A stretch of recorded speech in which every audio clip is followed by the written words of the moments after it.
ఇప్పుడు నేను చేయబోయే కంటెంట్ని మీరు రోస్ట్ అనుకుంటారు, క్రింజ్ అనుకుంటారు, టోస్ట్ అనుకుంటారు, మీ ఇష్టం. ఆ సినిమా ఒక దాని గురించి అయితే నేను డిస్కస్ చేయబోతున్నాను. సినిమా పేరు ఏంటంటే అన్నపూర్ణి అని ఒక సినిమా వచ్చింది, నెట్ఫ్లిక్స్ లో వచ్చింది. నయనతార 75వ చిత్రం అట. అద్భుతమైనటువంటి స్టాండర్డ్స్ లో తీసింది సినిమా, మామూలుగా కాదు. నాకు మెంటలెక్కిపోయింది. దాని గురించి చెప్తున్నాను.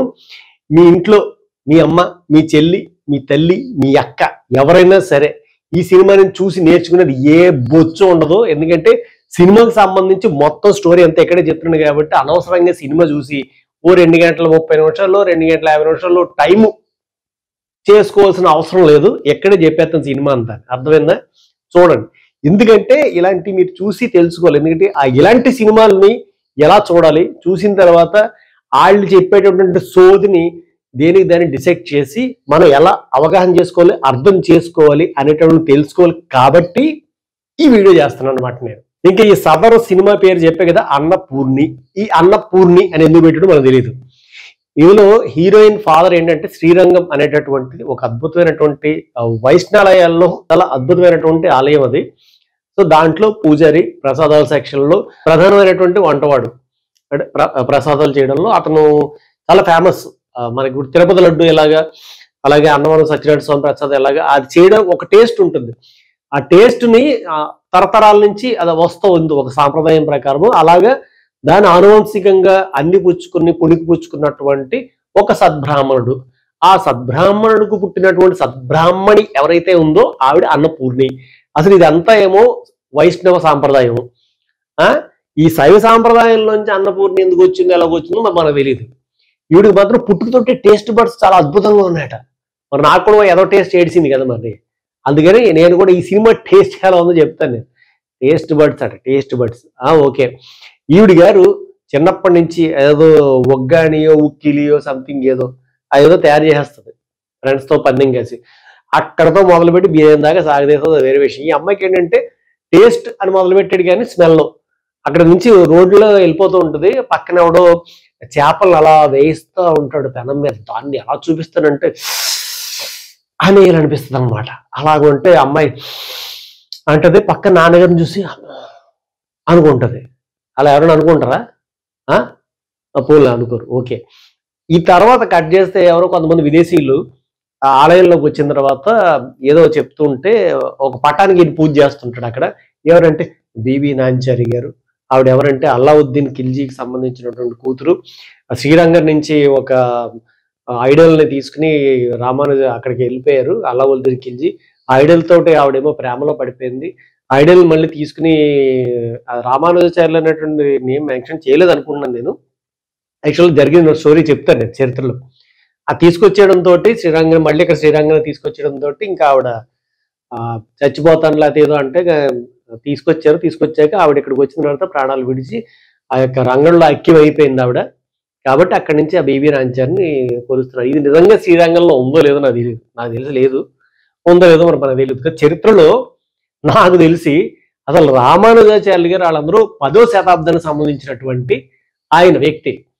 1323లో ఖిల్జీ ఏమో దండయాత్ర చేసే శ్రీరంగం మీద. ఎలా మ్యాచ్ అవుతుంది అసలు కదా? దీనికి అన్నపూర్ణి కాదు నువ్వు పెట్టాల్సిన పేరు. ఆ బీబీ నాంచారి అని పెడితే సరిపోయేది. నచ్చియార్ అంటారు. ఆ నచ్చియార్లో నుంచి నాంచారి ఏదో పెట్టుకున్నారు. అంటే ముస్లిం దండయాత్రలు జరిగి దోచేసుకుంటుంటే ఎక్కువ వైష్ణవాలయాల మీద పడి దోచుకునేవారు. శ్రీరంగంలో ఉన్నటువంటి రంగడిని పట్టుకెళ్తున్నప్పుడు సుమారు 22,000 మంది బ్రాహ్మణులు ఒక బాణవహారంగా నిలబడి పట్టుకెళ్ళొద్దు అంటుంటే వాళ్ళందరి యొక్క తలలు తెగ్గోసి ఆ రక్తంలోంచి నడుచుకుని పట్టుకెళ్ళారు. బేవకూఫ్. తెలుసుకోరా చరిత్ర, తెలుసుకుని అప్పుడు సినిమా. ఎందుకంటే నా ఆగ్రహానికి కారణం ఉంది. ఎక్కడితో అయిపోలేదు. ఈవిడి గారు ఇప్పుడు పుట్టుగుడ్డి మోగా శివుడులాగా ఈవిడ పుట్టు షెఫ్ పుట్టుకతోటి ఆ శిఖరం కనబడుతూ ఉంటుంది. ఆ శిఖరం ఎక్కేయడానికి పరిగెడుతున్నట్టుగా ఒక యానిమేషన్. అది ఎందుకు ఎడతాడో మనకు అర్థం కాదు. ఏదో సింబాలిక్ గా ఏదో చెప్దాం అనుకున్నాడు. ఈ శిఖరాన్ని ఎక్కేటటువంటి ప్రయత్నం ఏంటంటే చిట్ట చిగురును ఉన్నటువంటి ఒక సింహాసనం ఏటి అంటే అది రాజుల సింహాసనం లేకపోతే రాణుల సింహాసనం ఏటి కాదు. అదేంటంటే షెఫ్. ఆ షెఫ్ అయిపోవాలి, ఇంటర్నేషనల్ షెఫ్, మామూలు షెఫ్ కాదు, ఇండియాలోనే ది బెస్ట్ షెఫ్. దానికి మళ్ళీ సత్యరాజ్ అనేటువంటి క్యారెక్టరు, బట్ వీళ్ళందరూ చూసుకుంటే సనాతన ధర్మం అనేటటువంటిది వైరస్ లాంటిది అని చెప్పినటువంటి స్టాలిన్ ఎవడైతే ఉన్నాడో ఆడి యొక్క అడుగుజాడల్లో జాగ్రత్తగా అలా ప్రాతిపదిక తీసుకుని అలా మోటివేషన్ చేసినట్టుగా ప్రతి సీను ప్రతి డైలాగు మనకు కనబడుతూ ఉంటుంది. సో ఈవిడి గారికి మోటివేషన్ అలా వచ్చేసి చిన్నప్పుడే ఒక ఇండియాలోనే బెస్ట్ షెఫ్ అయినటువంటి ఆ సత్యరాజ్ గారిని చూస్తూ పెరిగిన తర్వాత ఎలాగైనా సరే నేను వెళ్ళి షెఫ్ అవుతాను అన్న అంటే పగిలిపోతే ఏటి మాట్లాడుతున్నావు నువ్వు అంటాడు ఆయన. అంటే మొత్తం ఇప్పుడు వీళ్ళందరూ ఎవరైతే ఉన్నారో అగ్రహారం బ్రాహ్మణులు అందరూ కూడా మత ఛాందసవాదులు. అసలు వాళ్ళకి డెవలప్మెంట్ అంటే ఏంటో తెలియదు, వాళ్ళకి టెక్నాలజీ అంటే ఏంటో తెలియదు, అట్లా అసలు వాళ్ళకి మోడర్న్ భావాలే లేవు, వాళ్ళకి అసలు వికాసమే లేదు, వ్యక్తిత్వ వికాసం అంతకన్నా లేదు. ఆడవాళ్ళు తొక్కేయడానికి వాళ్ళ మనసులోని అణిచేయడానికి వీళ్ళందరూ పుట్టారు అన్నట్టు ఒక సీన్ క్రియేట్ చేస్తారు. క్రియేట్ చేసిన తర్వాత ఎలాగైనా నేను షెఫ్ అయిపోవాలనుకుంటున్నప్పుడు ఒక క్యారెక్టర్ ఎంటర్ అవుద్ది, ఆడి జైగాడు. ఆ జైగడి పేరేంటి తెలుసా మీకు? ఫర్హాన్. ఆడు ఆన్ అవుతాడు ఇక్కడి నుంచి. ఆడు వచ్చిన వెంటనే ఇలా వెనకాల నుంచి ఇలా తీసేసి ఒక అప్లికేషన్ ఇచ్చేస్తాడు. ఏంటంటే నేను ఒక కాలేజీలో జాయిన్ అయ్యాను, నువ్వు కూడా కాలేజీలో జాయిన్ అయితే బాగుంటుంది. అదేంటంటే ఆ కుకింగ్ కాలేజ్ ఏదో ఉంది కదా, ఆ కాలేజ్ ఈడ కాలేజీలోకి అప్లికేషన్ తీసుకొచ్చి ఇది ఎంబీఏలో జాయిన్ అవుతాడంటే అది తీసుకొచ్చి అంత ఎర్రోళ్ళు మాట పోలే బాబా ఏదో జాయిన్ చేసేసాడు. ఇక్కడ ఒక అద్భుతమైనటువంటి సిచ్యువేషన్ ఏంటంటే అంటే ఈ కాలేజీలో చదువుతుంది ఇది తెలియదు మరి నాన్ వెజ్ వంటలు చేయాలని. బట్ అక్కడికి వెళ్ళిన తర్వాత వాడు చెప్తాడు, ఆడు చికెన్ పైన ఫ్లఫీగా ఉంటుంది కదా, దానిలో నొక్కాలి, నొక్కితే తాజాగా ఉంటుంది, కాళ్ళు ఇలాగెలగలగా అనాలి, ఇలాగెలగలగలా అంటుంటే ఆడేస్తుంటే తాజాగా ఉన్నట్టు. దీని మధ్యలో ఇలా కోసి కింద ఇలా కట్ చేసిన తర్వాత 8 ముక్కల కింద ఇలా చెయ్యాలి, పున్ని వచ్చి కట్ చేయి అంటారు.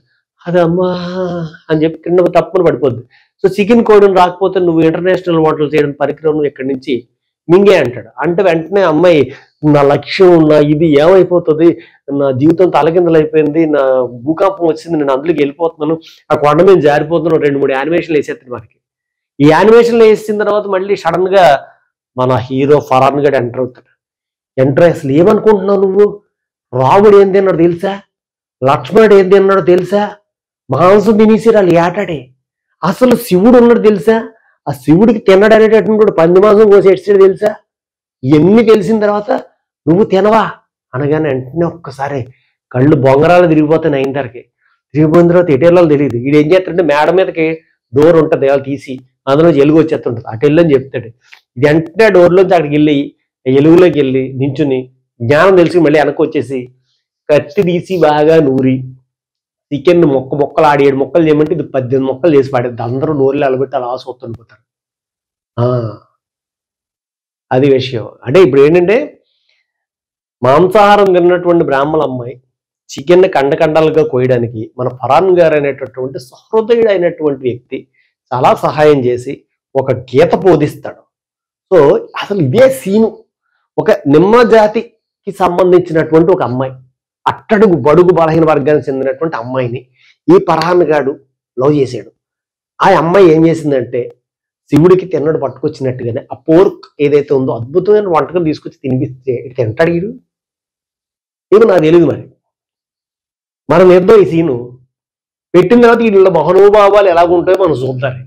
ఆ పక్కనెట్టే ఒరే నీలేష్ కృష్ణను నువ్వు మామూలుడు కాదు, ఇంకా అక్కడి నుంచి సినిమా నడిపాడు భయ్యా, మామూలు కాదు బాబోయ్, మెంటలో వచ్చేద్దాం మనకి ఏం బాగుంటుంది. అంటే ఇక్కడి నుంచి ఈవిడ ఏం చేస్తుంటదంటే మామూలుగా ఏదైనా హోటల్కి వెళ్ళాం అనుకో, ఈ అమ్మాయి ఉడిపి హోటల్ చూపిస్తుంటుంది, వీళ్ళేమో నాన్ వెజ్ రెస్టారెంట్ అని వద్దులే దీనికి వెళ్దాం అని వెళ్తుంటారు. బట్ రివర్స్లో ఇక్కడి నుంచి ఈ అమ్మాయి ఇది కాదు దానికి వెళ్దాం అని చెప్పి కోడిగుడ్డు అట్టుతో మొదలెట్టి దాని అమ్మని, దాని తల్లిని, దాని ముత్తాతని, తాతని ఎగిరేయి ఇదేయి పాకేయి ఇంకా మొత్తం అన్నింటినీ తినేస్తుంటది. మామూలుగా కాదు అసలు. ఇదంతా అయిపోయిన తర్వాత మధ్యలో ఏం చేస్తుందంటే మనకి మత సామ్రాజ్యం ప్రకారం ఒక మండీలో ఎంత ఎత్తున పోగేస్తారు బిర్యానీ, అందులో చికెన్ ముక్కలు ఇంకా బీఫ్ కూడా ఉండాలి అని, అంటే వాళ్ళ ఉద్దేశం అయితే అదే. వీడు వెళ్ళిపోయి తినేస్తూ ఇంత అద్భుతమైనటువంటి బిర్యానీ నేను ఎప్పుడు దాకా తినలేదా అంటే మీరు దీన్ని ఎలా చేస్తారు ఎప్పుడు కూడా ఫరాన్ అంటుంటాడు, ఈ బిర్యానీలో నువ్వు అన్నీ బాగా చేస్తావు కానీ బిర్యానీ చేస్తే మా అమ్మాయి చేయాలి, అందులో ఏం కలుపుద్దో నాకు ఐడియా తెలియదు కానీ ఇది మాత్రం నువ్వు చేయలేవని చెప్తున్నాడు. అంటే ఎలా చేస్తారంటే ఇది ఏమో నాకు కూడా తెలియదు, దాంట్లో రహస్యం ఏంటో అందరూ చేసినట్టే నేను చేస్తున్నాను అంటది. ఆ రహస్యం ఏంటంటే క్లైమాక్స్ లో చెప్తాడు. ఆ క్లైమాక్స్ ఏంటన్నది మనం మళ్ళీ చెప్తున్నాడు, మరి నన్ను డిస్టర్బ్ చేయొద్దు ఎందుకంటే నా ఫ్లో కట్ అయిపోతుంది.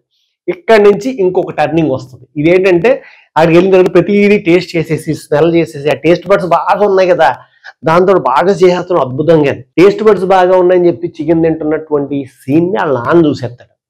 చూసేసి ఎలా పుట్టేవి మన కొలుపులో భ్రష్టురాలా, ఇంట్లోంచి బయటికి అంటాడు. అని మళ్ళీ బాబా ఇంట్లోంచి బయటికి వెళ్ళిపోతే మళ్ళీ ప్రాబ్లం, పాపం ఆడపిల్ల కదా అని చెప్పేసి, ఇలా కదా నేను నీకు పెళ్లి చేసి పంపించేస్తాను, అద్భుతమైన కుర్రాడు ఉన్నాడని చెప్పి పాపం ఓ తిరునామం పెట్టుకున్నటువంటి ఒక అమ్మాయిని తీసుకొచ్చి అడుగు కూర్చోబెట్టి ఆడితో పెళ్లి సెట్ చేస్తారు. సెట్ చేసేసిన తర్వాత సడన్ గా పెళ్లి అవుతుండగా బ్యాక్ డోర్ నుంచి ఫరాన్ గడ్ ఎంటర్ అవుతాడు గదిలోకి. వీడి గదిలోకి ఎంటర్, పద వెళ్ళిపోతాడు. ఏంటంటే అక్కడ నువ్వు వెళ్ళి కోర్సులో సంబంధించి నేర్చుకున్నంతా డిస్కంటిన్యూ ఎలా చేసావు కాబట్టి అక్కడికి వెళ్ళి నువ్వు జాయిన్ అయితే కనుక నువ్వు చాలా పెద్ద షెఫ్ అయిపోయి మొత్తం ఇండియాలో చాలా గొప్పదాన్ని అయిపోతావు. అది నీ కాలం నువ్వు దాన్ని పాటు చేసుకుని అడెవడో గొట్టంగా పెళ్లి చేసుకు వెళ్ళిపోతే నేను చాలా ఫీల్ అయిపోతాను. ఎందుకంటే నీ ఎయిమ్ నీకన్నా కూడా నాకే చాలా ముఖ్యం ఏదో కూడా చెప్తాడు. చెప్పిన తర్వాత సడన్ గా వాళ్ళ మామ వస్తుంది మొసల్ని. అది వచ్చి ఇలా చూస్తుంది. ఎరా అంటే అదేం కాదంటే నేను అందుకు రాలేదంటే మీరు తప్పుగా అర్థం చేసుకున్నారు. అందుకని ఈ ఎన్ని రకాలుగా అర్థం చేసుకుని ఆవిడ మాత్రం కరెక్ట్ గా అర్థం చేసుకుంటాం. ఆవిడ వచ్చి నేను చిన్నప్పుడు భరతనాట్యం అదే నేర్చుకుందాం అనుకున్నాను, మా ఇంట్లో వాళ్ళు వద్దన్నారు కాబట్టి నేను ఇలా మిగిలిపోయాను. నువ్వు నా గతం తాలూకా నన్ను ఎలా చూస్తున్నావు, నువ్వు నాలా అవుదాం అనుకున్నావు కాబట్టి నువ్వు కూడా ఇక్కడి నుంచి ఆడితో పాటు వెళ్ళిపోయి నువ్వు చాలా పెద్ద షెఫ్ అయిపో అని చెప్పేసి ఆశీర్వదించి పంపించేద్దా బా అమ్మ.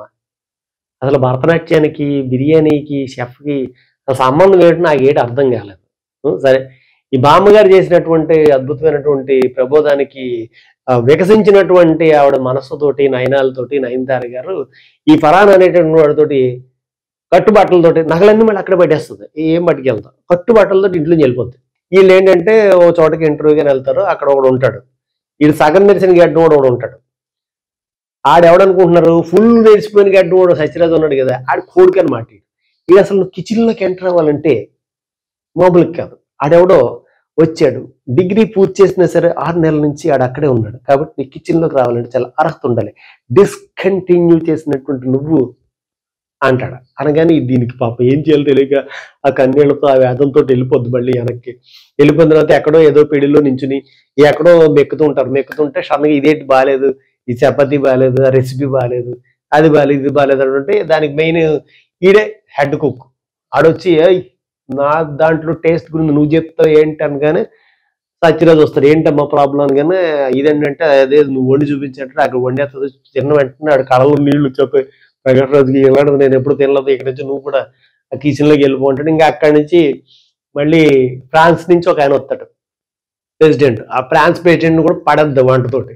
దీనికి మెడల్ ఇచ్చేస్తారు. ఈ మెడల్ ఇచ్చిన తర్వాత దీన్ని ఎలాగైనా వదిలించుకోవాలరా బాబు అని ఈడెళ్ళి ఆ మైక్రోవేవ్లో బాంబు పెట్టేస్తాడు. బ్లాస్ట్ అయిపోద్ది. బ్లాస్ట్ అయిపోయిన తర్వాత బయటకు వచ్చి పడిపోద్ది. సో దీని ఎందుకు జరిగింది, ఏం జరిగింది అంతా దీనికే కారణం అని ఏళ్ళ పులేరు కలుపుతారు. ఆ కలిపేసిన తర్వాత అంతా అయిపోయిన తర్వాత IBC అని చెప్పేసి ఒక పెద్ద కాంపిటీషన్ జరుగుతుంది. ఆ ఇండియన్ నన్ను అడగండి ఆ పేర్లు మర్చిపోయాను నేను. అదే మొత్తానికి ఈ వంటోళ్ళందరికి కలిపి ఒక పెద్ద కాంపిటీషన్ అలాంటిది ఒకటి రన్ అవుతుంది. ఈ కాంపిటీషన్లోకి మన నయనతార గారు వెళ్తారు. బ్లాస్ట్ అయిపోయింది కదా, టేస్ట్ పోతుంది. మరి ఎలా చేస్తుంది అన్నది క్వశ్చన్. అక్కడికి వచ్చిన తర్వాత వీళ్ళు ఏం చేస్తారంటే అందరికీ కొన్ని కూపన్స్ ఇస్తారు. వాడికి నైఫ్ ఉండదు, వాడు ఫోర్క్ లేకుండా చేయాలి, వాడికి ఏదో గిన్నెలు లేకుండా చేయలేదు. ఈవిడికి ఏంటంటే బర్నర్ లేకుండా చేయాలి వంట, అంటే మంట లేకుండా వంట చేయాలి. ఇప్పుడు సౌత్ ఇండియన్ తాళీ చేసేది, అది సినిమాలోనే అవుతుంది, రియల్గా మాత్రం ట్రై చేయకండి.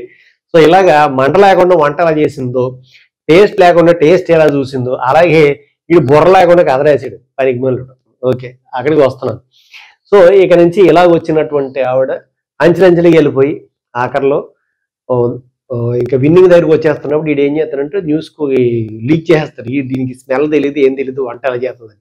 అయినా సరే నేను ఎలాగోలు చేసేస్తానని చెప్పి మొత్తానికి వాళ్ళ జడ్జీలను పడగొట్టేస్తుంది. లాస్ట్ ఫైనల్ రౌండ్కి వచ్చేటప్పటికి ఈ సత్యరాజు కొడుకు ఎవరైతే ఉన్నారో అతనికి నయనతారకి ఒక టాస్క్ ఇవ్వాలి ఇప్పుడు అర్జెంటుగా. ఏంటంటే అది ప్రేక్షకులు ఇవ్వాలి. ప్రేక్షకులందరికీ కూడా QR కోడ్ ఇచ్చి మీరు ఎవరైతే టీవీ చూస్తున్నారో అక్కడ ఎవరైతే ఉన్నారో వీళ్ళందరూ కూడా ఒక ఐటమ్ సజెస్ట్ చేస్తే ఆ ఐటమ్ వీళ్ళిద్దరూ తయారు చేయాలి. సో దాంట్లో కాంపిటీషన్ పెడదామని ఒక అద్భుతమైన ఐడియా ఇస్తారు భయ్య. అసలు ఆ ఐటమ్ ఏమై ఉంటుంది మీరు గెస్ చేస్తారు నాకు తెలుసు. ఎస్, అదే బిర్యానీ. కాకపోతే ఇది మాకు తెలిసిందే కదా, ఏముంది నయనతార చేసేస్తుంది, విన్ అయిపోద్ది అనుకుంటారు కదా. అక్కడే ఉంది మ్యాజిక్. అదే అక్కడే మీరు బీఫ్ బిర్యానీలో కాలేశారనమాట.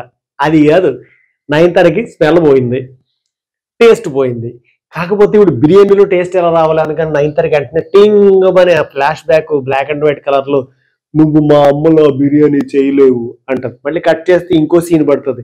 ఏమోనమ్మా నాకు తెలీదు ఆ బిర్యానీ ఎలా చేశాను, అదేంటంటే అప్పుడు నేను అంటే టింగ్ అని ఒక బ్లాంక్ డిప్ షేడ్ వస్తుంది, డిజాల్వ్ వచ్చేస్తుంది. డిజాల్వ్ రాగానే దీనికి వెంటనే టెంగ్ అని ఒకటి కరెక్ట్ అవుద్ది. కరెక్ట్ అయ్యి ఆడేమో పాప తెంగరోడ్లాగా చికెన్ కోసుకుంటూ ఊరిపేరు కోసుకుంటూ మిరపకాయలు కోసుకుంటూ ఏదో చేస్తుంటాడు. ఏవి చేయకుండా డైరెక్ట్గా అయిన తర్వాత వెళ్ళి ఒక స్లో మోషన్లో ఇలా బ్యాగ్ ఓపెన్ చేసి అందులో నుంచి బురక నల్ల క్లాత్ తీసుకుని కప్పుకుంటుంది. కప్పుకొని అక్కడ కూర్చొని జస్ట్ నమాజ్ చేసి బయటకు వచ్చిన వెంటనే బిర్యానీ చేస్తుంది. ఎన్న మామూలుగా ఉండదన్నమాట. వీళ్ళందరికీ మొదలు పోతాయి. ఇలాంటి బిర్యానీ అసలు నేను తినలేదు, ఎలాగొచ్చింది అంటే అటువైపు చూసి వాళ్ళ అమ్మగారు చూసి నవ్వుద్ది. ఎలాగొచ్చింది మీకు కూడా అర్థమైంది కదా. అయితే ట్విస్ట్ ఏంటంటే ఈ ఫరాన్ గడికి తినిపించలేదు ఇంతకీ, అది ట్విస్ట్. తినిపించి ఉంటాడు చెప్పుకుంటూ, అయినా కూడా మా అమ్మ చేసినట్టు రాలేదంటే ఇంకేమయ్యాలో మరి అందులో మరి మనకు తెలీదు. అక్కడి నుంచి ఏమవుద్దంటే ఇది టై అయిపోద్ది.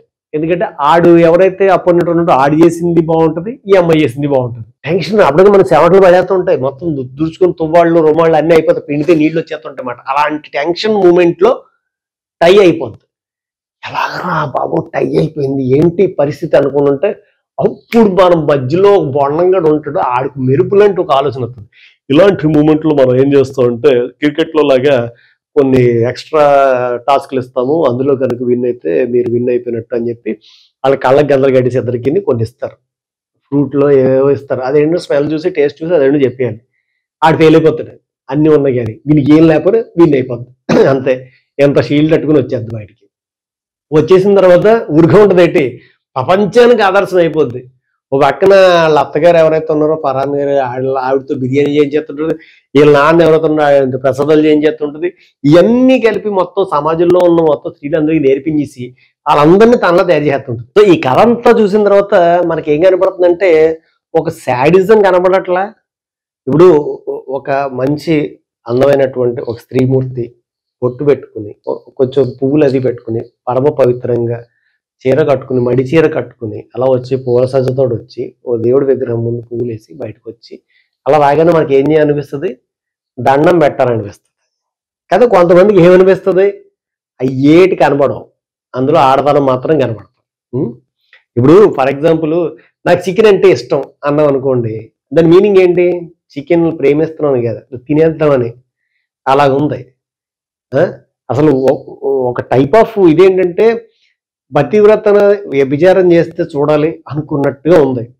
అంటే ఒక వెజిటేరియన్ తీసుకొచ్చేసి నాన్ వెజిటేరియన్ కింద మార్చేసి అది చూసి అది ఏంది శాడిజం నాకు అర్థం కావట్లేదు. అది కేవలం ఒక కులాన్ని ఒక మతాన్ని టార్గెట్ చేసి వాళ్ళు ఏదో చేసేద్దాం అని. సో ఇదండి, ఇదంతా చూస్తే మనకి ఏం కనబడుతుంది, కేవలం ఒక కులాన్ని ఒక మతాన్ని టార్గెట్ చేసి వాళ్ళందరూ విలన్స్, ఇందులోంచి ఒక అద్భుతమైనటువంటి ఒక విప్లవ జ్యోతి, ఒక కారుణ్యమూర్తి, ఒక కార్మిక శక్తి ఆ బయటకు వచ్చి మనల్ని ఉద్ధరించడానికి ఇది ఎవడో వచ్చాడు అనిపించట్లే అది.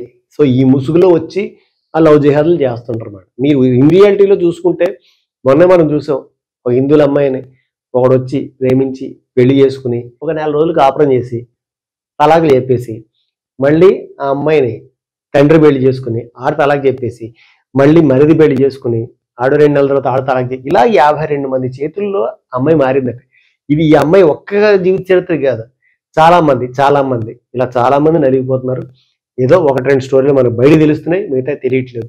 ఇవి ఇలాగ ఈ సాఫ్ట్ గా ఈ లవ్ జిహాద్ అనేటటువంటి దాన్ని ప్రొవోక్ చేస్తున్నటువంటిది ఇలాంటి సినిమాలే. కాబట్టి వీటితో జాగ్రత్తగా ఉండండి. ఈ సినిమా చూడాలి అనుకుంటున్నటువంటి వాళ్ళకి నాదొక సలహా ఏంటంటే, ఇది నెట్ఫ్లిక్స్ లో ఉంది కానీ మీరు అందులో చూడక్కర్లేదు. దాన్ని ఏం చేస్తారంటే ఐ బొమ్మ అనేది ఒకటి ఉంది, అందులోకి వెళ్ళి డౌన్లోడ్ చేసుకుని చూడండి. ఓకే, సో ఇదండి, చాలా ఎక్కువే చెప్పాను నాకు తెలుసు, కాకపోతే తెలుసుకోవాల్సినటువంటి విషయం కాబట్టి నా యొక్క ఆవేశాన్ని అయితే మీకు చూపించాను. సో దేశం మీద ధర్మం మీద దాడి జరిగినప్పుడు దాన్ని తిప్పి కొట్టడానికి నేను ఎప్పుడు సిద్ధంగానే ఉంటాను, సంసిద్ధంగానే ఉంటాను. కాబట్టి సినిమా వాడిని అయినా సరే కొన్ని సినిమాల్ని ఖచ్చితంగా ఏకకంఠంతో నేను ఖండిస్తాను, ఖండాలుగా ఖండిస్తాను. సో మరోసారి మరో రివ్యూతో కలుద్దాం. ఉంటా మరి, బాయ్. దిస్ ఈజ్ సూర్య ఆకుని.